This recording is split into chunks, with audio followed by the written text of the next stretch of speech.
Gary Redus, busy couple weeks for you, huh? Very busy. Very busy. Good busy.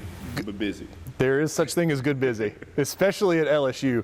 Right. I want to go through kind of the recruiting process after the Natty. Look, you add the number 1, number 2 player in the portal. After getting the number 1 player in the portal last year, walk me through the talent that you've gotten since that Natty, and I want to start with Anissa Mora.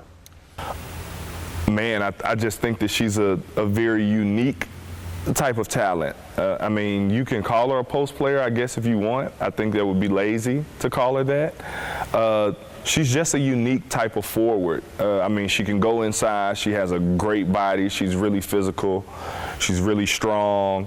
She has a weird way of finishing around the rim, like whether people are taller, stronger, whatever, more athletic. Like she just has a knack for being able to finish around the rim, and then she can step out and hit the mid-range. She can hit the 3-ball, but she's a monster on the glass. So I think for us, to be able to pair that with Angel, who's also a monster on the glass, right? I think to be able to put that together, even with Samaya and with, Aaliyah Del Rosario, who you have coming in, it makes you excited about what you have kind of inside. When I'm hearing you talk about this, I hear Angel Reese. I hear another Angel Reese on the block. Is that the case, or is she just going to be another compliment to her, a better compliment to her this year? She's going to be Anissa Morrow, and I think we're really excited about everybody getting to see exactly what that is. She's different than LaDasia. I think LaDasia, one, is 6'4", and LaDasia was, really experienced, a really skilled scorer and defender. But I think she did it a different way, right? With Anissa, it's going to be a little bit more electric, right? You're going to see her be able to rebound and go up the court, and if people get in her way, make a move and be able to go finish. She's unique. She's unique. Definitely a compliment to Angel Reese. Everything we do now is to compliment Angel Reese and the attention that she's going to get. So different. I won't say, better, whatever. Natural scorer is what I'm getting from you. She is a natural scorer. Okay. Yeah, and then obviously when you talk about scoring, Haley Van Lith. I mean, just that name in general rings a lot of bells around women's college basketball, and her here. What's going to be her role? Because look, not only does she bring big game, she brings big personality too. I've always said it's a left-handed Kim Mulkey back in the day. Intensity, fiery, can score, do a lot of things. How does she fit into the mold now? We want her to fill a lot of the void that Alexis leaves. I mean, Lex, you saw what she did for us down the stretch. We were just kind of giving her the ball and, setting her a screen or telling everybody to watch out and allowing her to go make plays. And I think, any point guard for Kim Mulkey knows that you're going to have a certain level of freedom. You're going to have a certain level of responsibility. And that's what we want to give Haley. I think that's why she came here. And two, you talk about personality. And look, there are very few personality. Well, let's say it like this: there is no personality in the women's game that's going to overshadow Kim Mulkey. None. And if you try, it's impossible. I think it's impossible now. I think it's impossible. We have personality on this team, I think, as everyone knows. And when it's a group that kind of comes together, it's because there's no program that allows it at this level, right? There's no program that allows it and that allows it to be successful like this program does. Right. I mean, in the first couple meetings, and she used to tell them, y'all think y'all alpha dogs, I'm the alpha. I'm the alpha of the alphas, and that's her. That's who she is, but she doesn't in that, try to minimize the girls' personalities or who they are or how big their personalities are. She still lets them be them. And the girls are still the girls. It just so happens that, Kim Mulkey has a lot of practice when it comes to dealing with the personalities. And we talked about that after the national championship, and a lot of that, I think, is the source of a lot of hate. you know, with this program, with Kim. You win a national championship, you grow the game. You've got one of the biggest faces, if not the biggest face in the women's game, in Angel Reese, leading the charge for college women's basketball, and there are still people that are upset about it. Why is that?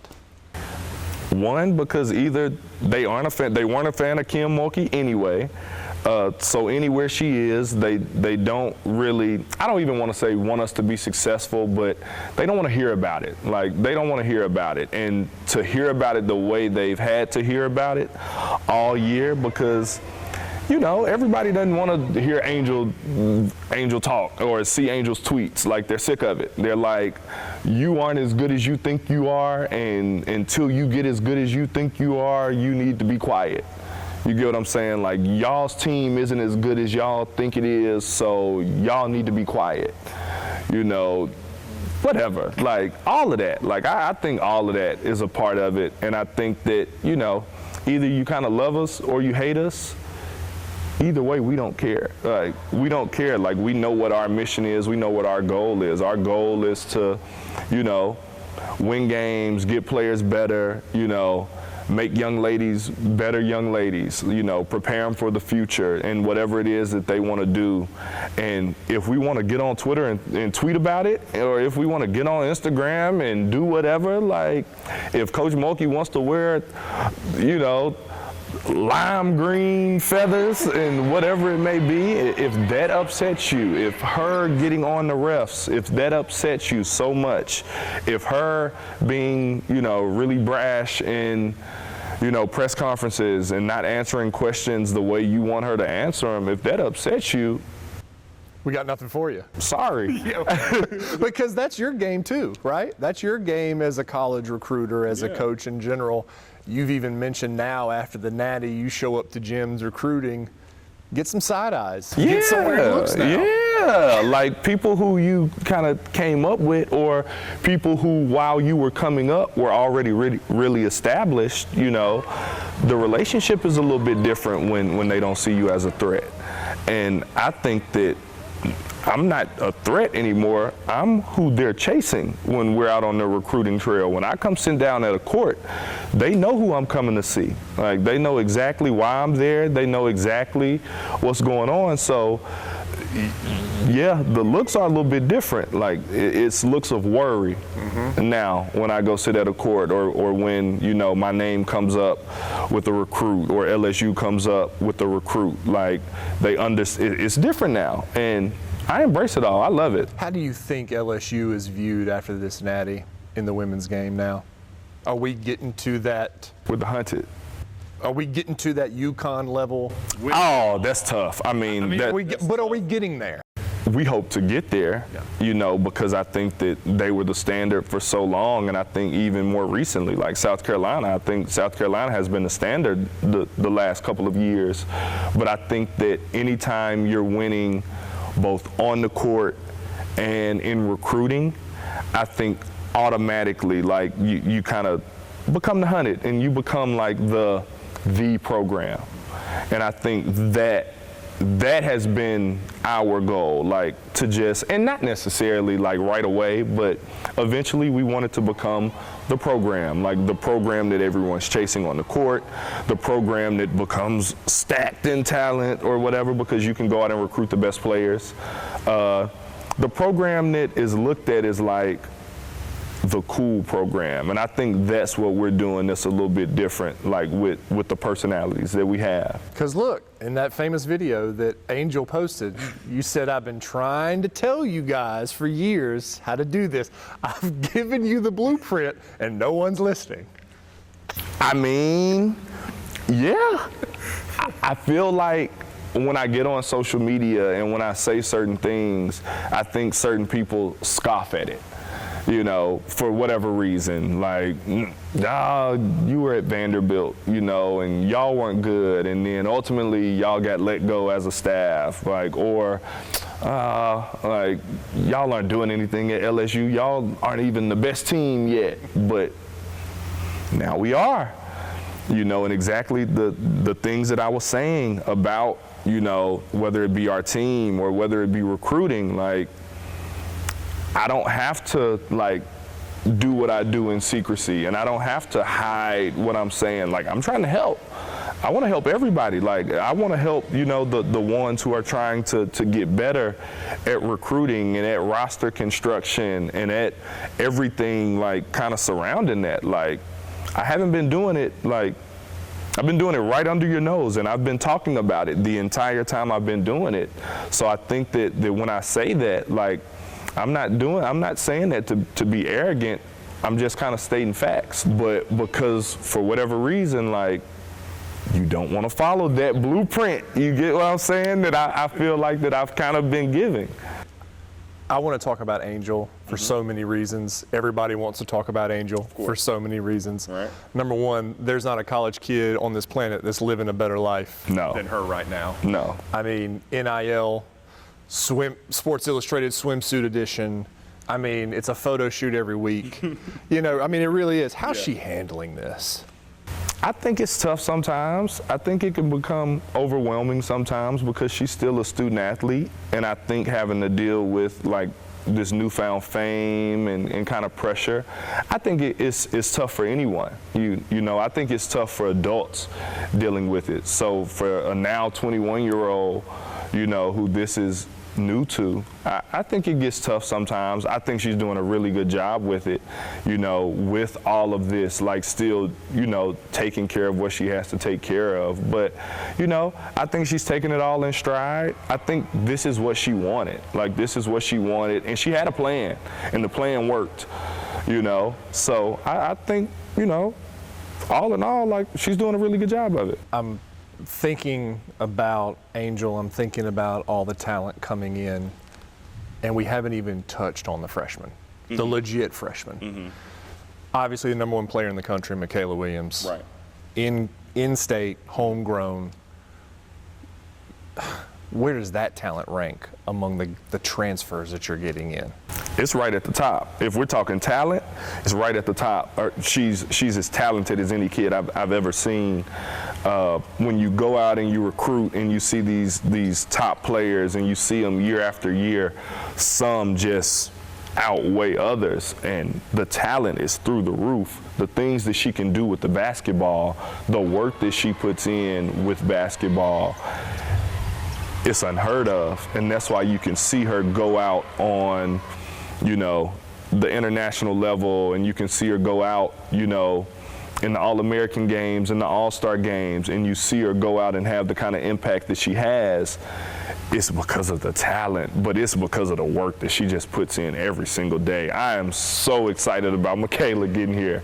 I can't wait. Like, selfishly, I can't wait to, like, see her every day and get to work with her every day, but through the roof. Through the whole class? Yeah. Top to bottom? Yeah, I mean, you talk about Aaliyah, and she came here because she wants to be the next post player that Kim Mulkey develops. And I think that not only with Coach Mulkey, but Coach Starkey, you know, being able to work with those two every single day and being able to come into a situation where you're needed, but you don't have to, you still are surrounded by, you know, elite level talent.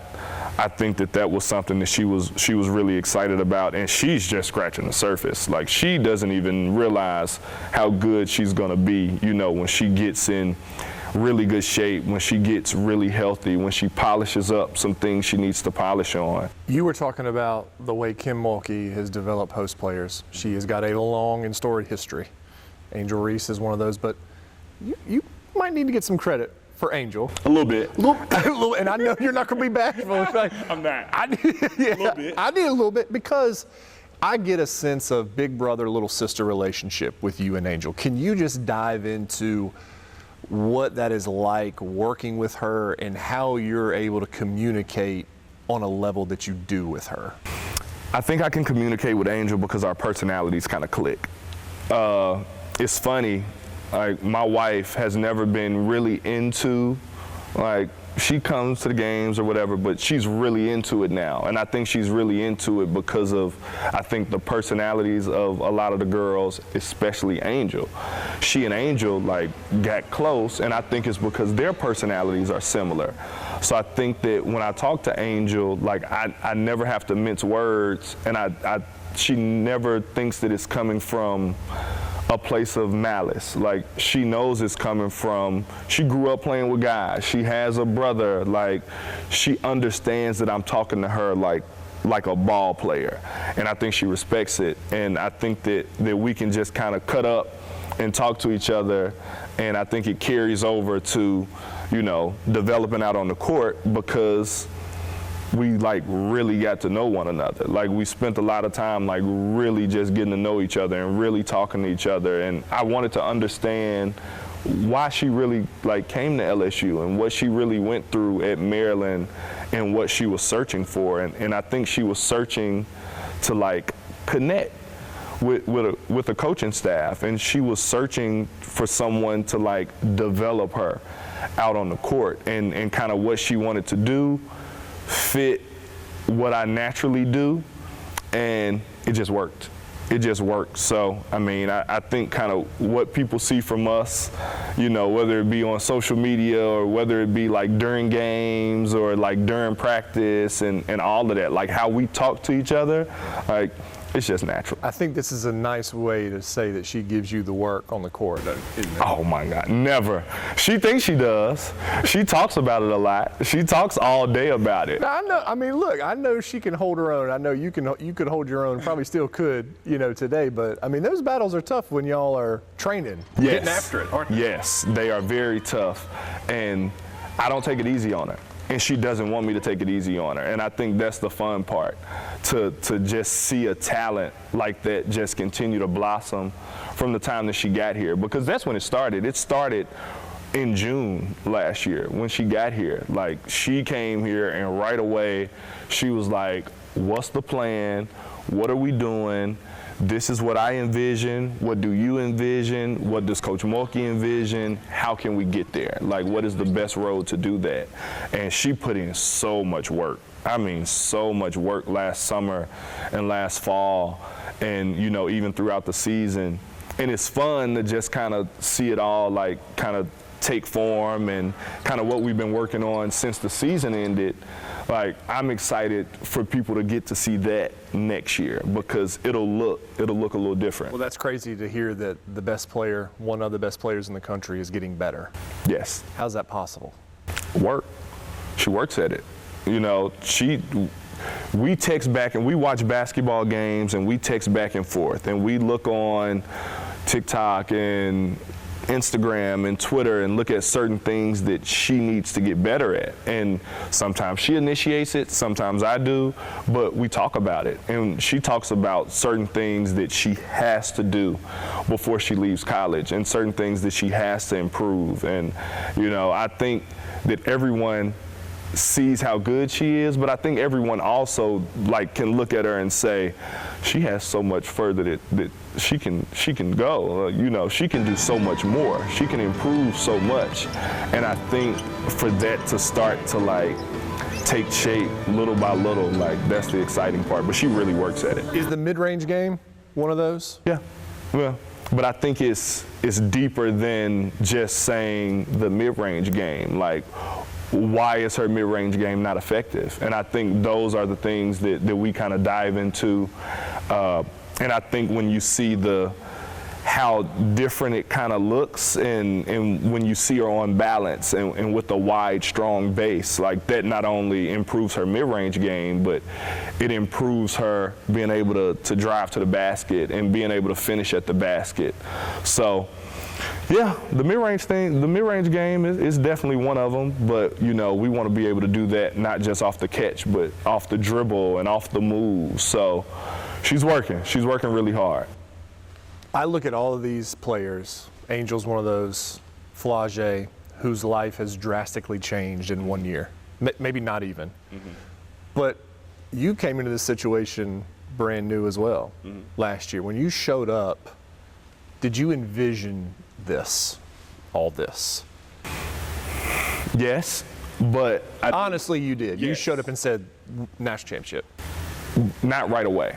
I didn't know it would happen so soon. I knew it was coming, because when we got Angel, I think when we started to look at our roster and kind of look at where we could go, I think that we knew we had the piece that the toughest piece to get. Like that piece is the one that you usually have to work really hard to get, and it doesn't come around often. So when we got Angel, and then we already had Flage, and then Michaela committed, and then we had the rest of the 23 class to commit.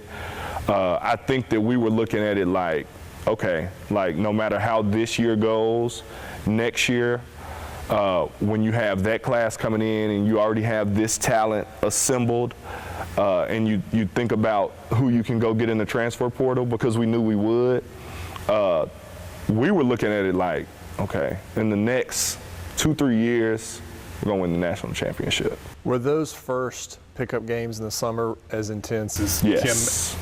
Before, I won't even let you finish. You Yes. didn't even. Yes. And it was kind of a look of fear in your eyes too when you said yes. Yes. Because Kim has always said she plays like guys. They play like guys. Mm-hmm. They get together, and it's not like, oh, they're athletically playing like guys. They're talking to each other, talking mess, and it's intense. When you saw that, was that another moment where you were like, okay, this is it. This is what we've got it. I knew we were going to be competitive. I knew this year the team would be really, really competitive, because I knew we had so many individual competitive pieces. Once we put that together and went and played against other people, I knew how competitive that was going to look. I think the most telling part of it all, was how Flage came in last summer. She was the most competitive of them all. She was talking the most and the craziest of them all.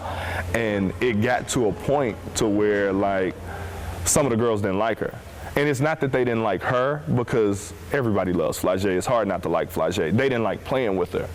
And I think once she figured out how to, shape that competitive nature, and all the girls, started to, use their powers together for good, right?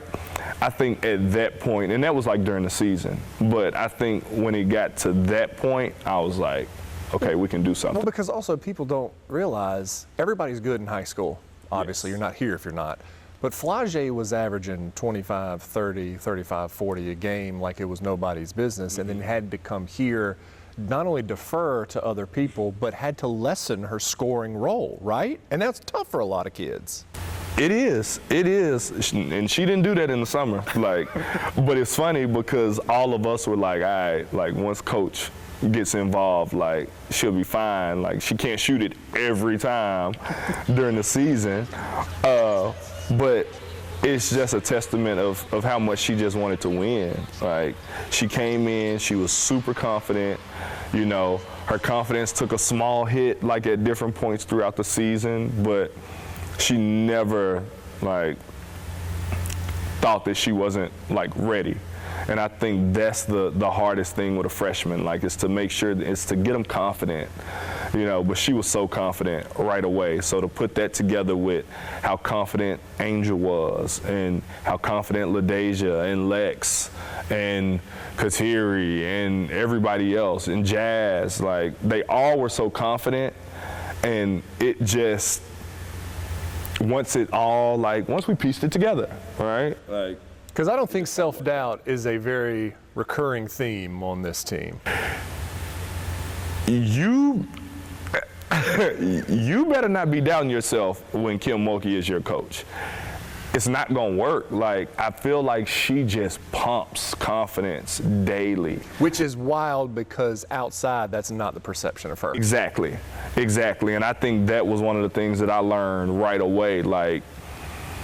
You have to be confident, because she's going to challenge you so much that if you aren't confident, you're going to just kind of crumble. You're going to crumble with Kim Mulkey, and that's why even when I'm recruiting kids, I have to look at kind of your swagger and your aura and how you're built, because if I'm watching you play a high school game and you're getting down because you aren't getting the ball or you aren't making shots, and I'm watching you being soft and crying or something, I'm like, oh no, Kim Mulkey will chew you up and spit you out.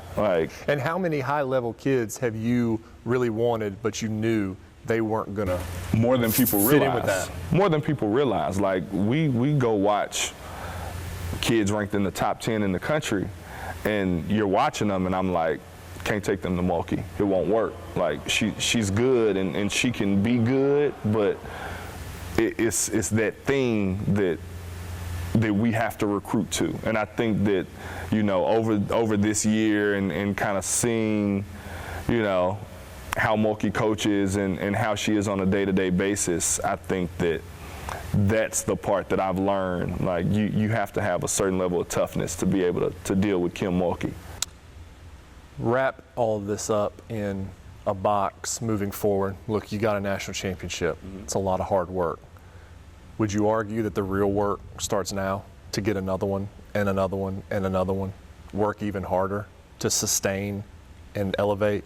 Yeah, because I think that, okay, you get one top recruiting class, right? You get some transfers. Now, when other coaches know that you're recruiting the same kid as them, they're going to work that much harder. You know, they're going to try to go get that kid. You know, they're going to, you know, coach that much tougher. They're going to try to make their kids that much tougher, you know, to try to out-tough you, you know, to try to be better than you. And I think that now, we were the hunter last year. Like, we were hunting, you know, and we felt disrespected all year. And it made it every game. Every single game. Like, and that made it easy to get the girls up. Like, that made it easy. Like, and coach used to work them, right? But I think they already had a chip on their shoulders. So I think that because they had that chip, you know, they were going out and they were playing hard. You know, they were going out and they were hunting. But now we won a national championship. So what's going to fire them up now? And I think that a lot of them feel disrespected now because of the lack of talk about us winning the national championship. Like, we won the national championship and people want to talk about everything but the national championship. But the national championship, right? So I think that that's fueling the girls right now. Like, they want to be better. They want to win again. Like, they like that feeling. I can't talk about this staff without talking about these fashion statements. Now look, I would argue that you've had some up there with Kim. I'm gonna be honest with you, some of these fuzzy sweaters that you wear, verdict's still out. I don't know how many chia pets you had to murder to put those things together. But that's another thing that I think is so interesting, because you look at Kim Mulkey at Baylor, anywhere else that she's been, even as a player, and you go, Kim, put that on. Mm-hmm. Absolutely not. Mm-hmm. Absolutely not. Mm-hmm. But not only do we have Kim doing this, we got you, we got Joe. Got to work on Bob. Oh, never. Jen. Everybody. How does that fit into this? Because, again, this is one of those things where it's like, oh, the LSU coaching staff only cares about their clothes more than they do wins. Even though we won all but 2 games and the national championship, right? Right. So I hear you, but right. It goes back to, it's not just the players. Like, when it comes to Mulkey, like, it's with everyone. She wants you to be like your best self. She wants you to feel comfortable. She wants you to feel really good about yourself. She wants you to push the envelope. But I remember we were playing Arkansas, and I had some like leopard pants that I was gonna wear. And I remember I was sitting in my room and I was like, should I do it? Like, is Coach Mulkey gonna be mad at me? You had him laid out on the bed. On like the bed, yeah. And I was looking at him, and I was like, I'm gonna kill him today. I'm gonna kill him. I'm gonna do it. Like, I like these. I'm gonna do it. And I after that game, when I remember I walked in the locker room, and Mulkey was like, "Oh, you bringing it today, huh?" But it's stuff like that. Like, it's just like the reinforcement. She did that a couple times where I didn't really know. And so once SEC started and like March Madness started, I was like, oh yeah, I'm ready for this. Like, I don't care what anybody has to say, whether it's like the sequin shirt, You know, whether it's the fuzzy cardigan, you know, whether it's the leather like shirt or blazer or the leather pants that I wore, like whatever it is, like whether it's the silk Balenciaga shirt that I wore in the championship game. Saw that. Right. If you can let me borrow that for a weekend, I'll be forever grateful. Also, I'll probably sell it because I got a mortgage. I got a mortgage payment coming up next month, and I think that'll pay for it. I'm not letting you borrow it then. But that's the thing. Has anybody, when Kim has walked in with one of her get-ups on, been like, Coach, I don't think that's it today? No. Or because you really like it, or you're too scared to tell her that it's not it? No, here's the thing. I think whether we like it or we don't like it, I think my thing is I want them to talk about it, good or bad. Like, I don't think that I'm a believer of like, press is press. And if they're talking about LSU and if they're talking about what Kim Mulkey has on, they're still talking about LSU. Like, if they're talking about, like, fans of some other teams call me like Glitter Man or something, right? Ever since I wore the sequin shirt, you're laughing too hard. But I'll take that. Like, I don't care. Like, you know who I am now. Like, and no other male coach would wear that. And no other coaches would wear the stuff that Kim Mulkey is wearing. And I think that you have to have a certain level of confidence and a certain level of like knowing who you are to be able to do that. Like, I don't want to just wear a suit every single game. I don't want to do that. That's not fun to me. Like, I want to put on clothes. And I think that being here, I never was really comfortable enough to do it to this extent until I got here. So you never dressed like this at SMU, Vandy, anywhere else? No. Really? I would, you know, I'll put on a pair of cool pants from time to time, you know, but it was mostly with what they deem professional.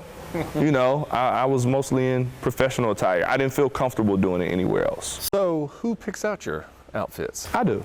You do. No stylist? Your wife doesn't get involved? She gets involved. Okay. She gets involved, but she's been training me over the years. She's taking my training wheels off. Now, if it's something questionable, I gotta ask her, and I have to, all right, what you think about what's this? questionable? What do you deem as questionable? Like the sequin shirt was questionable. It was questionable. I mean, it wasn't questionable. It was, I feel like it was more you than anything. It was anytime that if it's like a little over the top, I feel like, I ask her. And because if it's over the top, I need her to style it the right way. So she gets involved. Because now I feel like it's a form of trolling at this point, isn't it? Like, you're gonna wear, it's kind of like, again, when we talked after the Natty, I was like, man, why does everybody hate this? And you were like, I don't care, they can hate on this Natty. They can hate on this ring. They can hate on that too, right? But yeah, it's a form of like, I don't care. I don't care what you think. I could care less what you think. Like, I know it's fly. My wife thinks it's fly. Like, the people who I consult, like, they think it's fly. Like, Obviously, the kids do. the kids think it. They don't think all of it is fly. Really? They give you some They blowback. hate sometimes. They do. They're really loud about it when they don't. When they don't like an outfit, they make sure to tell me before the game, oh, I hate that, or I like that. When they like it, I know I'm doing something. What are we going to do with Bob? We're gonna let Bob just be Bob. OG is very like conservative. Maybe some color in the tie. Yeah, he's not a big color guy. Tends to go with earth tones a lot. Yeah. A lot of browns. Yeah. A lot of grays, greens. I told him I was gonna buy him a sweater and he had to wear it if we won the national championship. I think he forgot about that. Okay. I'm gonna buy him a sweater. I'm gonna see if he'll wear a sweater. Balenciaga sweater? I'm not buying him a Balenciaga sweater. Maybe if he'll pay for it, I'll buy him a Balenciaga. With like polo, like Ralph Lauren. do that. I can buy him that. I think if I get him just a simple sweater and maybe like a button-down shirt to go underneath it, Okay. that's his swag, right? He does that. Yeah, he does that. Low key, that's him. That doesn't strike me as him. That's way too fashion forward for him. He does it in his own way. Okay. I'm gonna spice it up. Being really nice right now. I can tell you want to be like, go in on Bob. But you're doing a good job. Yeah, I think that's another thing with this personality thing. Everybody's themselves, you know, and I think that's one of the biggest reasons why we're sitting here talking about potentially a repeat. Yeah.